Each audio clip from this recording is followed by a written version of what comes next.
You get a season's worth of plots in the new Downton Abbey film. You also get 3 weddings and a funeral. For fans of the long-running British series, that's more than enough to keep the home fires burning.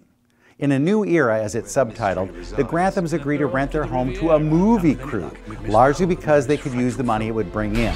Mary is very pragmatic about the relationship. Her dad, however, takes a dim view of the interlopers. Even more critical will the Dowager, played by Maggie Smith, who unleashes some of her best lines on the lowest of the low, the actors. While those at home worry about those interlopers, another contingent has set sail for the south of France. The Dowager has inherited a villa and everyone wants to take a peek. They also want to know why a man they didn't know gave her a home.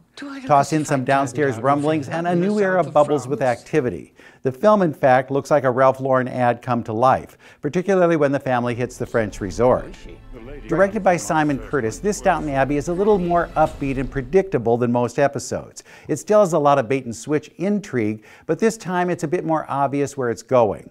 The silent film subplot could have been plucked from Singin' in the Rain, while a relationship between a visiting actor and one of the butlers has a bit of a Bridgerton vibe. No matter, Downton still holds its own, particularly when members of the family worry about moving forward while still paying honor to their past. Because the cast is so large, many characters get lost. Michelle Dockery, Hugh Bonneville, and Elizabeth McGovern are still front and center, but there's frequently little for their servants to do. They get a big moment in the film's end, but it's like giving Laurence Olivier a cameo. Too little, too late. Still, that's a small complaint for a franchise this big. Downton Abbey, A New Era, has moved into another world. With more films, it can give everyone a moment in the spotlight. As this edition proves, everyone is more than ready for their close-up. With your Movies in a Minute, I'm Bruce Miller.